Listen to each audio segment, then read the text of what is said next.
Welcome to our channel TPN Telugu Prabha.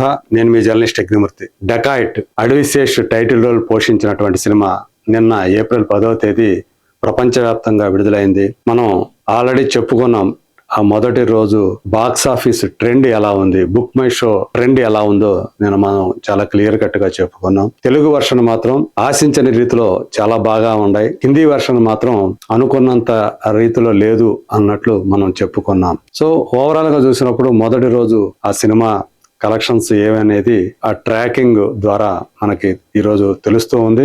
ShackNilk.com అందించినటువంటి వివరాలతో పాటు ఈ సినిమా అసలు ప్రీ బిజినెస్ వాల్యూ ఎంత వరల్డ్ వైడ్ గా, మొదటి రోజు సాధించినటువంటి కలెక్షన్ ఎంత, గ్రాస్ కలెక్షన్ ఎంత, సో అది ఇప్పుడు మన దగ్గర ఉంది. ఆ విశేషాలు ఒకసారి చూద్దాం. So dacoit movie world wide pre business value గురించి మనం ముందు మాట్లాడుకుందాం. ఇది అంచనా ట్రేడ్ వర్గాలు అందించినటువంటి సమాచారం ప్రకారం నేను మీకు చెప్తా ఉన్నాను. తెలంగాణ ఇక్కడ చూస్తే 7 కోట్ల రూపాయలు దీని business value, pre business value. Andhra అంటే నెల్లూరు నుంచి వైజాగ్ వరకు ఉండేటువంటి ఏరియా అది 9.5 crores అని చెప్పేసి చెప్తూ ఉన్నారు. ఇక రాయలసీమ 2.5 crores దాని ప్రీ బిజినెస్ వాల్యూ. అంటే 2 తెలుగు రాష్ట్రాల బిజినెస్ వాల్యూ వచ్చి 19 కోట్ల రూపాయలు అని చెప్పేసి తెలుస్తోంది. ఇక మిగతా భారతదేశంలో ఉన్నటువంటి మిగతా ప్రాంతం రెస్ట్ ఆఫ్ ఇండియా 5 కోట్లు, ఓవర్సీస్ వచ్చేటప్పటికి 6 కోట్లు.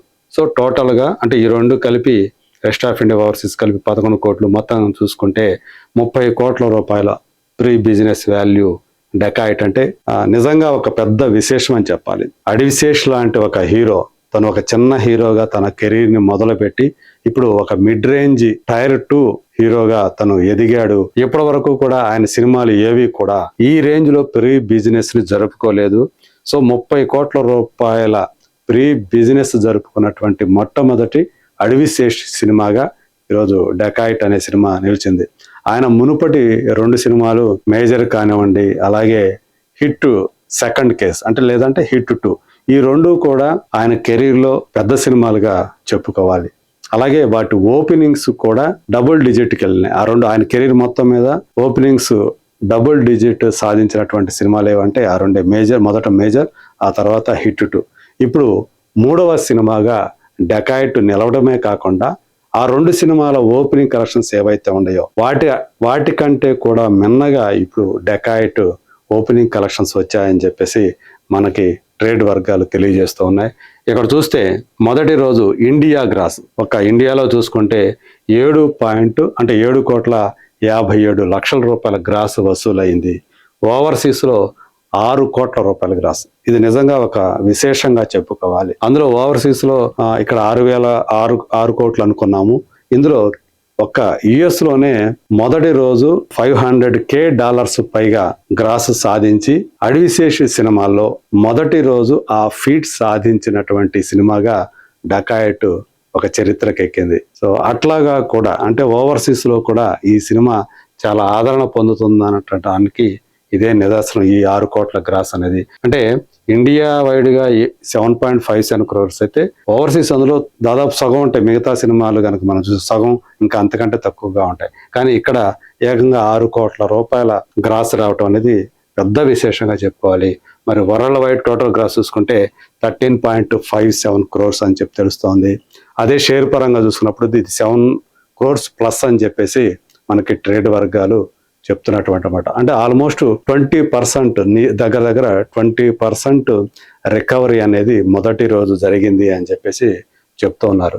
సో ఇలా చూసుకుంటే మొత్తాన్ని చూసుకుంటే చాలా ఆశావహంగా డకాయిట్ మూవీ ఓపెనింగ్ కలెక్షన్ అనేది కనిపిస్తూ ఉంది. మొదట ఈ సినిమా రిలీజ్ అయినప్పుడు కొంత మిక్స్డ్ టాక్ అనేది వినిపించింది, కనిపించింది.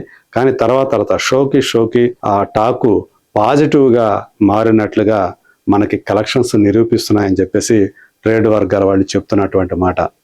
ఆయన నటించినటువంటి సినిమాలు చూసుకుంటే గత 6 సినిమాలు, ఈ సినిమాకు ముందు విడుదలైనటువంటి 6 సినిమాలు బ్రేక్ ఈవెన్ అయ్యాయి. ఆ సినిమా మీద పెట్టుబడులు పెట్టిన వాళ్ళందరికీ కూడా ఆ డబ్బులు వచ్చేలా చేశాయి. ఎంతో కొంత లాభాలను కూడా తీసుకొచ్చాయి. హిట్ 2 అయితే నానికి అంటే ఆ ప్రొడ్యూసర్ నాని కాబట్టి నానికి మంచి లాభాలు ఆ సినిమా తీసుకొచ్చింది. మేజర్ కూడా అలాగే. మేజర్ అనేది కేవలం రివార్డులు మాత్రమే కాకుండా అంటే కలెక్షన్స్ మాత్రమే కాకుండా అవార్డులు కూడా సాధించింది. సో అది మనకు తెలిసినటువంటి విషయమే. మరి ఇప్పుడు మృణాల్ ఠాకూర్తో జతకట్టినటువంటి అడ్విశేష్ డకాయిట్ తోటి మరో విజయాన్ని తన ఖాతాలో వేసుకున్నట్లే అని చెప్పేసి ప్రాథమిక అంచనాలు వేస్తూ ఉన్నాయి ట్రేడ్ వర్గాల వాళ్ళు. మరి ఇది నిజంగా ఆ బ్రేక్ ఈవెన్ పాయింట్కి చేరుకుంటుందా లేదా అనేది తెలియాలంటే మరి కొంతకాలం పడుతుంది.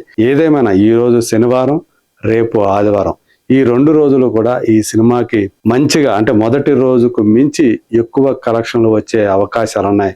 ఎందుకంటే ఓవర్సీస్ చాలా బలంగా ఉంది కాబట్టి. తెలుగు మార్కెట్ మనందరికీ తెలిసిందే, మొదటి రోజు కొంచెం ఎక్కువగా ఉండి తర్వాత తగ్గుతాయి. ఓవర్సీస్ లో అలాగే హిందీ బెల్ట్ లో కూడా అక్కడ టాక్ గనక బాగా ఉందంటే ఖచ్చితంగా హిందీ బెల్ట్ లో శుక్రవారం కంటే శనివారం చాలా ఎక్కువగా ఉండే అవకాశం ఉంది. ఆ రకంగా చూసుకున్నప్పుడు ఖచ్చితంగా ఈ రోజు అలాగే రేపు ఆదివారం కాబట్టి ఆదివారం ఎదురుగా మంచి కలెక్షన్స్ వస్తాయి. దాంతో కనీసం 50% పైగా రికవరీ అనేది ఈ 3 రోజుల్లో ఈ సినిమా సాధిస్తుంది అని చెప్పేసి చాలా నమ్మకంతో ట్రేడ్ వర్గాల వాళ్ళు చెప్తున్నాయి. ఆ రకంగా చూసుకుంటే అడ్విశేష్ మార్కెట్ పరిధి పెరగడమే కాకుండా మినిమం గ్యారంటీ హీరో అనేటువంటి తన మీద ఏదైతే ఒక అభిప్రాయాన్ని, నమ్మకాన్ని ఏర్పరచుకున్నాడో అది మరోసారి నిజం చేసే అవకాశం ఉంది. ఎందుకంటే ఈ మధ్య కాలంలో పాజిటివ్ టాక్ వచ్చినటువంటి సినిమాలు కూడా, మిడ్ రేంజ్ సినిమాలు బాక్స్ ఆఫీస్ వద్ద చతికిలబడిపోతూ ఉన్నాయి. అనుకున్నది ఒకటి, నిజంగా వస్తున్నది ఒకటి అన్నట్టుగా పరిస్థితి కనిపిస్తోంది.